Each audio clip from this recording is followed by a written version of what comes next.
நீங்கள் பார்த்து கொண்டிருப்பது உங்கள் ஜாஷுவா டிவி. சகல ஜனங்களுக்கும் நற்செய்தி.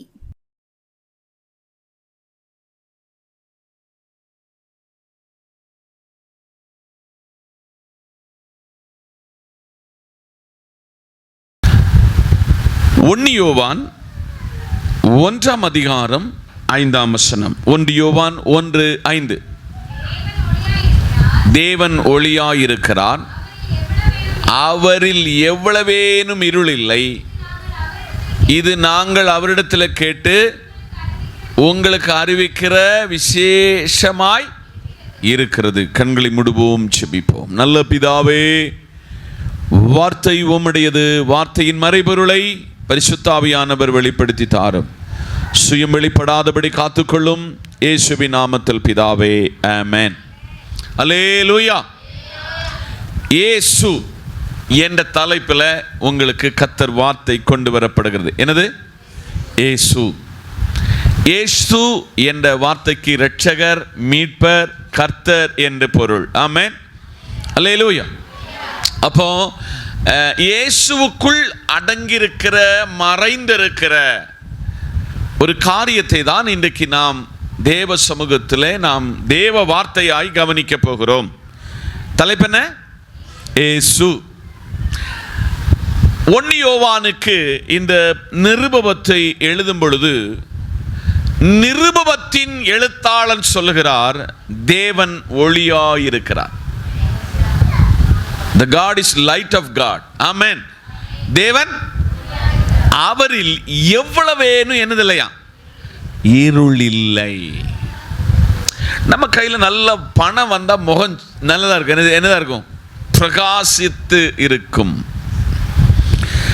பணம் நம்ம கையில் இல்லைன்னு வச்சா முகம் அப்படியே என்ன செய்கிறோம்? இருண்டுரும்.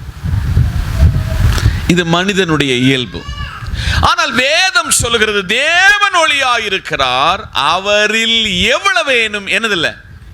இருள் இல்லை. இது நாங்கள் அவரிடத்திலிருந்து என்னது கேட்டு உங்களுக்கு அறிவிக்கிற விசேஷமாயிருக்கிறது.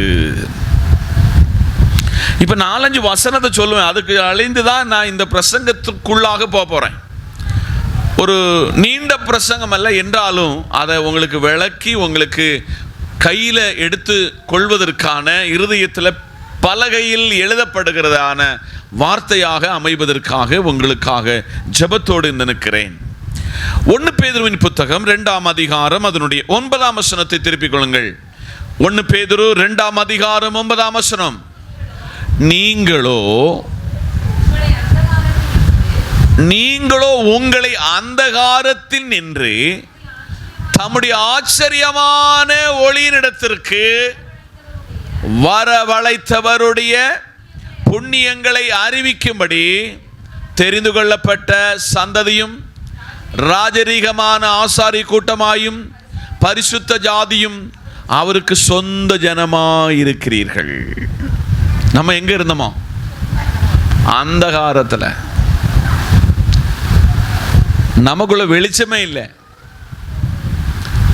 அந்தகாரத்தில் இருந்த நம்மை ஆச்சரியமான ஒளிபீடத்தில், ஆச்சரியமான ஒளி யாரு? இயேசு. வரவழைத்தவருடைய புண்ணியங்களை அறிவிக்கும்படி தெரிந்து கொள்ளப்பட்ட. அப்போ இயேசுவுக்கு இருக்கிற வெளிச்சம் யாருக்குள்ள இருக்குமா? இங்கதான் இருக்கிறீங்களா?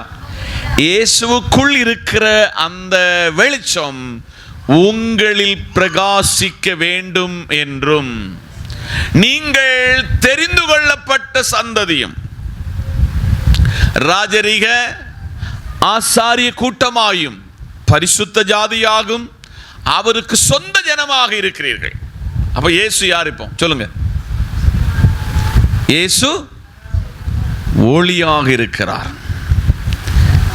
இயேசு வெளிச்சமாக இருக்கிறார். வெளிச்சமாக இருக்கிறவர் நம்மை பார்த்து சொல்ல, நீங்க அந்தகாரத்தில் இருந்தீங்க. நீங்க எங்க இருந்தீங்க? அந்தகாரத்தில் இருந்து, இருளில் இருந்தவர்களை நான் பிரகாசிக்க பண்ணி உங்களை ராஜரீக ஆசாரிய பரிசுத்த ஜாதியாய் அவருக்கு சொந்த ஜனமாக வெளிச்சத்துக்குள்ள கொண்டு வந்திருக்கிறார். அப்ப நம்ம இனி எங்க போகக்கூடாது? இருளுக்குள் போகக்கூடாது. 1 யோவான் 2ஆம் அதிகாரம் 9ஆம் வசனத்தையும் திருப்பிக் கொள்ளுங்கள். 1 யோவான் 2:9. ஒளியிலே இருக்கிறேன் என்று சொல்லியும் தன் சகோதரனை பகைக்கிறவன் இதுவரைக்கும் இருளில் தான் இருக்கிறான்.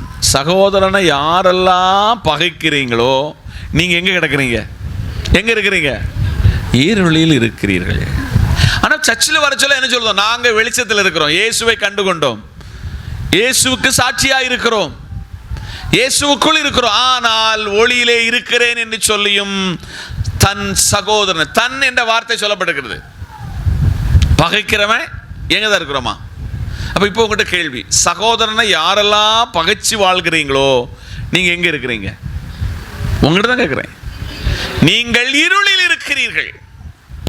சகோதரனை எவன் ஒருவன் பகைக்கிறானோ அவன் வெளியில சொல்லுகிறதெல்லாம் நான் வெளிச்சத்தில் இருக்கிறேன், ஆனால் வேதம் சொல்லுகிறது அவன் எங்க இருக்கிறானா?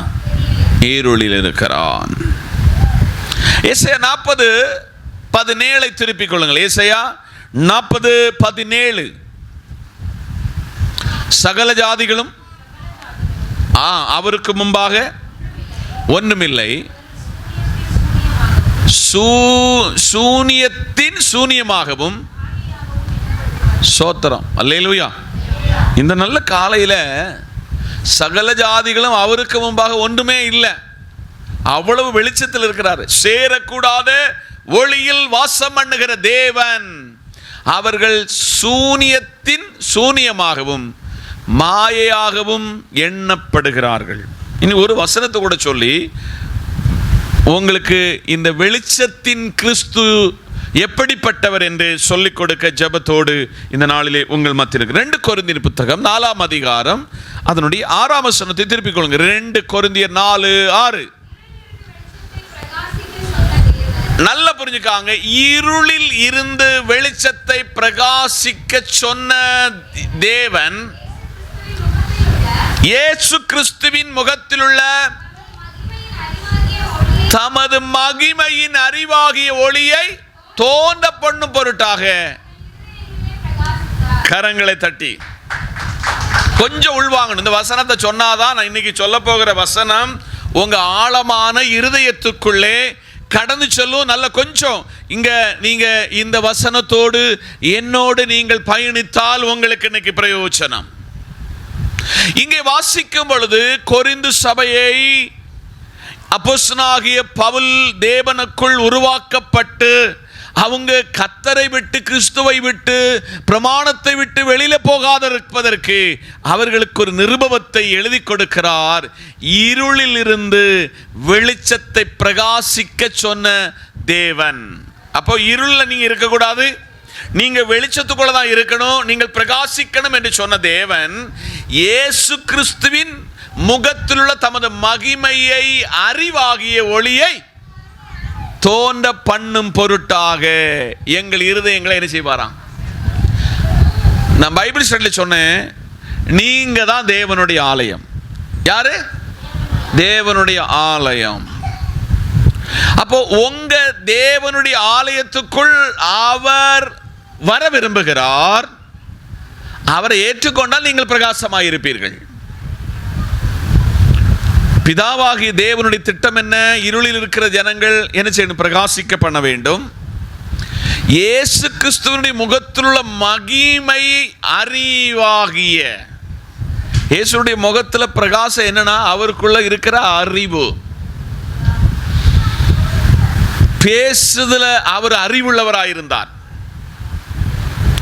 சில காரியங்களை திட்டமிடுவதில் அறிவுள்ளவராயிருந்தார். பிதாவின் சித்தத்தை பூர்த்தீகரிப்பதற்கு அறிவுள்ளவராயிருந்தார்.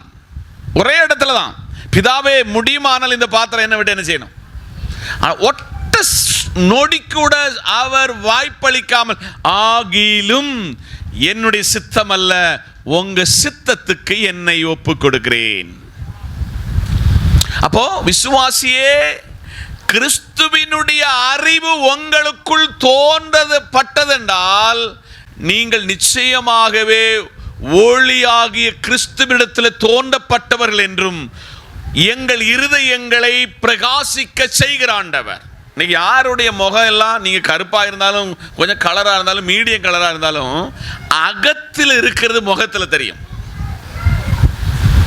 வீட்டில் அப்பா அம்மாவோடு, வீட்டில் பக்கத்து வீட்டுக்காரங்களோடு, வேலை பார்க்கிற இடத்துல ஒரு நாள் நீங்கள் என்ன பிரச்சனை பண்ணீங்களோ அது உங்கள் முகம் காட்டி கொடுக்கும். உண்மைதானே? உங்களை பார்த்தோன்னு ஒரு ஆள் கேட்பார், என்ன இன்னைக்கு முகம் ஒன்றும் செளிம்பா இல்லையே.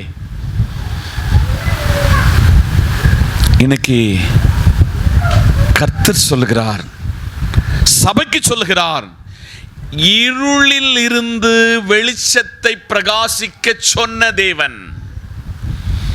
நம்ம ஏதேன் தோட்டத்தில் ஒரு பிரகாசமான இடத்தில் இருந்தோம், பாவத்தில் விழுந்தோம், நம்ம முகத்தினுடைய தேவ மகிமை இழந்தோம்.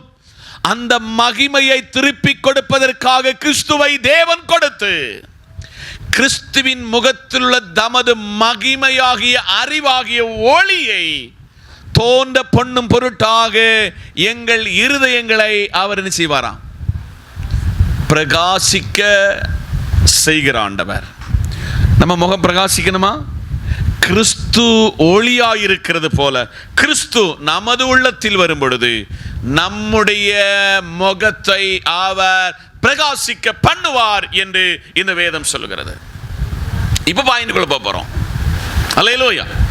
நம்பர் 1, 1 யோவான் 1ஆம் அதிகாரம் 9ஆம் வசனம். 1 யோவான் 1:9. உலகத்தில் வந்த எந்த மனுஷனையும் பிரகாசிப்பிக்கிற ஒளியே அந்த மெய்யான ஒளி. ஹலோ, ஏசப்பாயை ஏற்றுக்கொண்டவனுடைய வாழ்வு, இயேசுவினுடைய முகத்தை பார்த்தவனுடைய வாழ்வு, அது ஏழையாயிருந்தாலும் தரித்திரனாயிருந்தாலும், படித்தவனாயிருந்தாலும் பாமரனாயிருந்தாலும், அறிவில்லாதவனாயிருந்தாலும் அறிவுள்ளவனாயிருந்தாலும், உலகத்தில் வந்த எந்த மனுஷனையும் பிரகாசிப்பிக்கிற ஒளியாகும் அந்த மெய்யான ஒளி. அப்போ இன்னைக்கு காலையில் இந்த இயேசு கிறிஸ்துக்கு உங்களுக்கு சொல்லுகிற அவருடைய வெளிச்சம் பிரகாசம் எப்படின்னா மெய்யான ஒளி. சொல்லுங்க, என்ன ஒளி? மெய்யான ஒளி. இதுக்கு கலப்படம் இல்லை. இன்னைக்கு ஒரு ஆப்பிள் போனு அந்த கம்பெனி லான்ச் பண்ணுனா 15 நிமிஷத்துக்குள்ள டூப்ளிகேட் வந்துடும். எல்லா பொருளிலையும் டூப்ளிகேட் இருக்கு. ஆனா இயேசு மட்டும் டூப்ளிகேட் ஆக்க முடியாது. அது ஒரு நாள் வெளிப்பட்டுரும். உலகத்தில் வந்த எந்த மனுஷனையும் பிரகாசிப்பிக்கிற ஒளி அந்த இயேசு மெய்யான ஒளி. உங்க வீட்டில் கரண்ட் போனா இப்போ இன்வெர்டர் எடுத்துக்கிடலாம், கொஞ்சம் தூரம் பிரகாசிக்கும். 1 hour கழிஞ்சுன்னா அது டிம் அடிக்கும், ஒரு விசில் அடிக்கும். அதுக்குள்ள நீங்க ஆஃப் ஆக்கலைன்னா பேட்டரி அவுட் ஆயிரும். எந்த மனுஷனையும் பிரகாசிப்பிக்கிற மெய்யான ஒளி யாரு? அந்த இயேசு நம்ம உள்ளத்துல வரணும். அவர் வந்தால் எந்த மனுஷனை அவர் பிரகாசிக்க பண்ணுவார். ஏழையானாலும் தரித்திரனானாலையும் ஒண்ணுக்கு ஆகாதவனாலும் இயேசு அவனை பிரகாசிக்க பண்ண வைப்பார். நம்பர் 2, அல்லேலூயா. எந்த மனுஷனை பிரகாசிக்க பண்ணுவார்? என்ன செய்வாரு? எல்லா மனுஷனையும் பிரகாசிக்க பண்ணுவார். அதனால இயேசு ஐ ஆம் த லைட், நான் ஒளியாயிருக்கிறேன். ஆனால் கர்த்தர் சொல்கிறார், எந்த மனுஷனை பிரகாசிப்பிக்கிற ஒளி. நீங்க பிரகாசிக்கணுமா? அந்த ஒளியின் இடத்துல நீங்கள் வந்துட்டீங்கன்னா அவர் உங்களை பிரகாசிக்க பண்ணுவார். யோவான் 8ஆம் அதிகாரம் அதனுடைய 12ஆம் வசனத்தை எடுத்துக்கொள்ளுங்கள். யோவான் 8:12. மறுபடியும் இயேசு ஜனங்களை நோக்கி, நான் உலகத்துக்கு ஒளியாயிருக்கிறேன், என்னை பின்பற்றுகிறவன் இருளில் நடவாமல் ஜீவ ஒளியை அடைந்திருப்பான் என்றார். அல்லேலூயா. இயேசு யாருன்னா உலகத்துக்கே அவர் தான் ஒளி. இதுவரை நீங்க உலகத்துக்கு வெளிச்சம் கொடுத்தது சூரியன் சொல்லுவீங்க, ராத்திரியில் உங்களுக்கு வெளிச்சம் கொடுத்தது என்ன சொல்லுவீங்க? சந்திரன் சொல்லுவீங்க.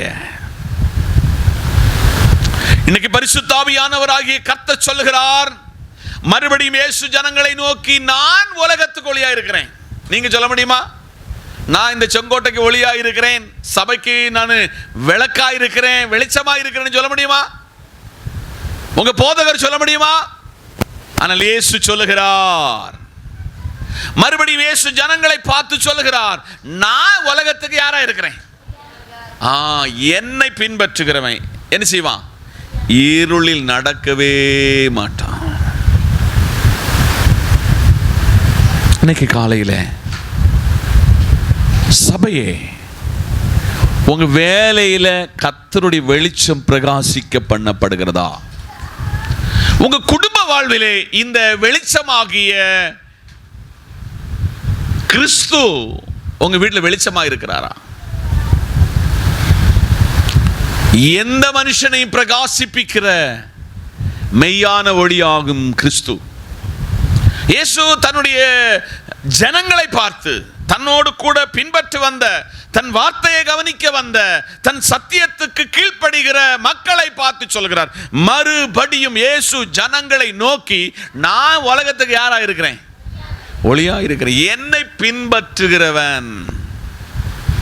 ஒரு இடத்துல சொல்லுதாரு, என்னை பின்பற்றி வர விரும்புகிறவன் தன்னைத்தான் வெறுத்து, என்னதா? தன்னைத்தான் வெறுத்து நாள்தோறும் தன் சிலுவையை எடுத்து என்னை பின்பற்ற கடவன். என்னை பின்பற்றுகிறவனுக்கு, உண்மையாய் பின்பற்றுகிறவனுக்கு இருளில் நடக்க மாட்டான், பாவத்தில் நடக்க மாட்டானாங்க அர்த்தம். என்னதுல? பாவத்துக்குள்ள விழமாட்டான், அவன் ஜீவ ஒளியை அடைந்திருப்பான் என்றார். ஜீவ ஒளி யாரு? கிறிஸ்து. ஜீவ ஒளி யாரு? கிறிஸ்து, இயேசு. அதனால இயேசுவை எல்லாரும் நம்ம வீட்டில், சர்ச்சில் ஒரு ஓரத்தில் பிடிச்சி வச்சிருக்கோம். எங்க வச்சிருக்கிறோம்? வீட்டில் ஒரு போட்டாவில் உட்கார வச்சு, ஐயா நீர் அங்கே இருந்து கொள்ளும். நான் பார்க்க நேரத்தில் ஒரு கும்பிடு போடுதேன், முடிந்தால் ஒரு மெழுகுதிரி என்ன செய்கிறேன், வெளிச்ச நீர் என்ன உண்மை என் வீட்டில் வச்சோட நான் ஒரு மெழுகுதிரி வெளிச்சத்தில், அது ஒரு 0 வால்ட்டில் கொண்டு வச்சிருக்கிறோம். ஆனால் நான் ஒருவனுடைய உள்ளத்தில் வந்தா அவன் பிரகாசிக்க பண்ண வைக்கிற ஆண்டவர், அவனை உயர்த்தி கனபாக்கிறவர், அவனை மேன்மைப்படுத்தி பிரகாசிக்கிற, மற்றவங்களுக்கு வெளிச்சமாக காட்டுகிற கிறிஸ்து நம்முடைய இயேசு என்பதை உங்களுக்கு அறிவிக்கிறேன்.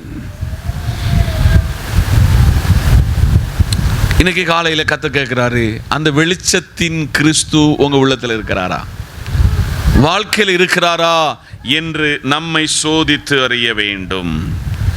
லூக்கா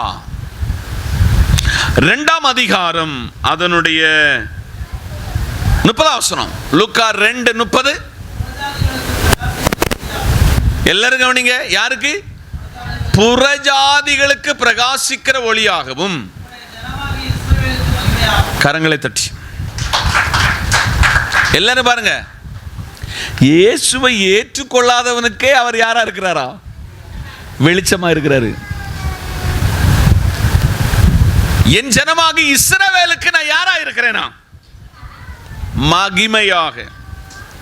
பாட்டெல்லாம் பாடுது, மகிமையின் மேகமாக இறங்கி வந்தீரே, ஆசரிப்பு கூடாரத்தில் இறங்கி வந்தீரே. பாட்டெல்லாம் சூப்பர். இன்னைக்கு காலையிலே தேவன் சொல்லுகிறார், பிரகாசிப்பிக்கிற ஒளி புறஜாதிகளுக்கு. யாருக்கு? இயேசுவை கொள்ளாதவனுக்கு பிரகாசிக்கிற ஒளியாக இருக்கிறேன். உம்முடைய ஜனமாகிய இஸ்ரவேலருக்கு நான் யாரா இருக்கிறேன்? மகிமையாக இருக்கிறேன். அந்த மகிமையை நாம் உணர்கிறோமா? நம்மளை பார்க்க சொல்ல உங்களை ஒரு கிறிஸ்தவர் என்று எத்தனை பேர் சொல்லுகிறாங்க. நீங்கள் காதல கழுத்தில் கலத்தினாலோ அல்லது பொட்டு வைக்காமலோ திருமாங்கிலி போடாதவர்களாக போனாலும் உங்களுடைய ட்ரெஸ் கோட் அல்ல, உங்கள் முகத்தில் ஒரு பிரகாசம் தோன்ற வேண்டும். நீங்கள் அந்த நிலைகளில் உங்கள் முகம் பிரகாசித்ததென்றால் உங்களை பார்த்து புறஜாதிகள் சொல்வார்கள், இவர்கள் இஸ்ரவேலர்கள். இஸ்ரவேலர் என்ற வார்த்தைக்கு பொருள் என்னவென்றால் வேறு பிரிக்கப்பட்டவன். நீங்கள் இந்த உலகத்துக்குரியவர்கள் அல்ல, நீங்கள் கிறிஸ்துவுக்கு உரியவர்கள், கிறிஸ்துவோடு கூட நடக்கிறவர்கள் என்பதை இன்னைக்கு காலையில் கர்த்தராகிய தேவன் சபையோடு உரைக்கிறார். இன்னைக்கு காலையில் ஒரு நல்ல ஆராதனையை கர்த்தர் தந்து சபையை பார்த்து சொல்றாரு, புறஜாதிகளுக்கே நான் யாரா மாறுகிறேன்? பிரகாசிக்கிற ஒளியாக. உம்முடைய ஜனமாக இஸ்ரவேலருக்கு நான் யாரா இருக்கிறேன்? மகிமையா இருக்கிறேன். இந்த மகிமையா இருக்கிறாரா கர்த்தர்? இந்த மகிமையா இருக்கிறாரா கர்த்தர் என்று நாம் ஒன்று அனலைஸ் பண்ணணும். எசேயா தீர்க்க தரிசன புஸ்தகம் 9ஆம் அதிகாரம் அதனுடைய 2ஆம் வசனத்தை திருப்பிக் கொள்ளுங்கள். எசேயா 9:2. இருளில் நடக்கிற ஜனங்கள் வெளிச்சம் கரங்களை தட்டி. இந்த தீர்க்க தரிசனத்தை எப்போ ஏசாயா சொல்லுதார் தெரியுமா உங்களுக்கு? இந்த தீர்க்க தரிசனம் எப்போ ஆண்டவராகிய கர்த்தர் ஏசாயாவுக்கு வெளிப்படுத்தார் கொடுத்தார் தெரியுமா? BC 740. எதிர கிறிஸ்து பிறப்பதற்கு 740 ஆண்டுகளுக்கு முன்பு இந்த 9ஆம் அதிகாரத்தினுடைய தீர்க்க தரிசனத்தை கர்த்தர் வெளிப்படுத்துகிறார். பிரகாசிப்பிக்கிற ஒளி என்னதான்? ஸ்தோத்திரம். இன்னைக்கு காலையில கர்த்தர் கேட்கிறார், இருளில் நடக்கிற ஜனங்கள் பெரிய வெளிச்சத்தை கண்டார்கள். ஒரு சூரியன் எப்படி தன்னுடைய வெளிச்சத்தை சந்திரனில் பட்டு நிலாவுக்கு வெளிச்சத்தை கொடுக்கிறதோ, கிறிஸ்துவோடு நடக்கிறவன், யாரோட? கிறிஸ்துவோடு நடக்கிறவன் கிறிஸ்து ஒளியா இருக்கிறது போல இருளில் இருக்கிற நம்மை பிரகாசிக்க செய்கிற ஒளியாகும் இயேசு கிறிஸ்து. ஆமென். கீழே அதுல 2வது அந்த பாட்டை சொல்றாரு, மரண இருளின் தேசத்தில். என்னதா 2வது என்ன சொல்றாரு? மரண இருளின் தேசத்துல குடி இருக்கிறவர்களின் மேல் என்ன பிரகாசிக்குமா? வெளிச்சமாக கிறிஸ்து பிரகாசிக்க செய்வார். கிறிஸ்து உங்க முகத்தையும் உங்க உள்ளத்தையும் பிரகாசிக்க பண்ணிட்டாருன்னா பேச்சில மாற்றம், நடக்கை மாற்றம், கொள்கையில மாற்றம், திட்டங்களில் மாற்றம், ஆராதனையில் மாற்றம், செயல்பாடுகளில் மாற்றம். கொஞ்சம் நல்லா உள்வாங்கணும், கொஞ்சம் உள்வாங்கணும். நேற்றைக்கு நான் எப்படி பேசினேன், இப்ப பிரகாசிக்கிற கிறிஸ்து வந்தோன பேச்சில மாற்றம். நேற்றைக்கு நான் ஏதோ கடமைக்கு எங்க அப்பா கிறிஸ்தவனாக இருந்தனால நான் சர்ச்சுக்கு போனேன். இப்போ கிறிஸ்து பிரகாசிக்கிறவ என் உள்ளத்துல வந்த உடனே ஏங்குல ஸ்டாண்டர்ட் மாறிச்சு, திங்கிங் மாறிச்சு, சிந்தனை மண்டலங்கள் மாறிச்சு, செயல்பாடுகள் மாறிச்சு. ஏன்னா பிரகாசிக்கிறவர் என் கூட வந்தாரு. அல்லேலூயா. இன்னைக்கு காலையில் அந்த பிரகாசிக்கப்படுகிற கிறிஸ்து என்னில் குடியிருக்கிறார் என்றும் அந்த வெளிச்சம் என்னில் பிரகாசிக்கும். ஆமென். அல்லேலூயா. அப்போஸ்தலர் நடபடிகள் 9:3. அவன் பிரயாணமாய் போய் சடுதியில் வானத்திலிருந்து ஒரு ஒளி கரங்களை தட்டி. சன்னத்திய சங்கத்தின் பூரண முழு உறுப்பினர்,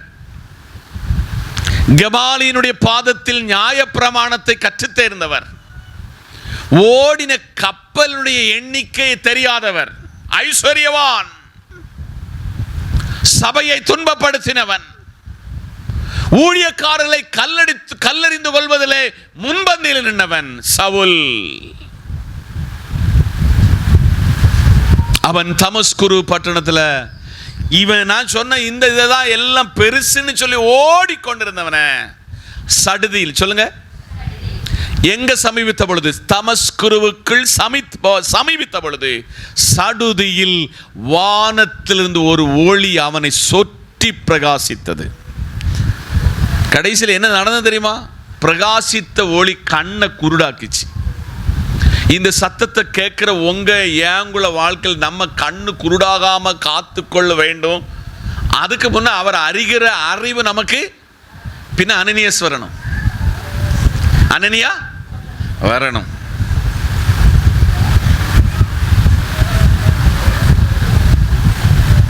கீழே வாசிக்க சொல்ல, முள்ளில் உதைக்கிறது உனக்கு கடினமா? முள்ளில் உதைப்பது உனக்கு கடினமா? நீ யார்? நீ துன்பப்படுத்தின என் ஊழியக்காரனுக்கு விரோதமாய் கல்லறிந்த ஒன்னை எனக்கு வேணும். இன்னைக்கு வெளியில பிரகாசமாரி நடிக்கிறீங்களோ, உங்களை பிரகாசிக்க பண்ணுகிற ஒருவர் தமஸ்குரு பட்டணத்தில் சவுலிடத்தில் வந்தது போல உங்க பக்கத்தில் வருகிறார். அவர் உங்களுக்குள்ள வந்துட்டார். டோட்டல் உங்க சரீரம் முழுவதையும் என்ன செய்வாராம்? வானத்திலிருந்து ஒரு வெளிச்சத்தை ஒளிய அனுப்பி உங்க கூட நடக்கிறவங்கள வெளிச்சத்தில் வந்துருவாங்க. ஆமென். ஆதலால் பவுலாக ஆண்டவர் அவனை மாற்றினார். சவுல இந்த வேதாகமத்தில் 14 புதிய ஏற்பாட்டின் நிருபங்களை எழுத வைத்தார். அவனுடைய கப்பல் சேதத்தில் சில நிருபங்கள் கையில் இருந்து நஷ்டப்பட்டது. நஷ்டப்படாம நம்ம கையில இருக்கிறதுக்குள்ள இவ்வளவு மறைபொருளை பரிசுத்த ஆவியானவர் நமக்கு வெளிப்படுத்தி கொடுத்தானா?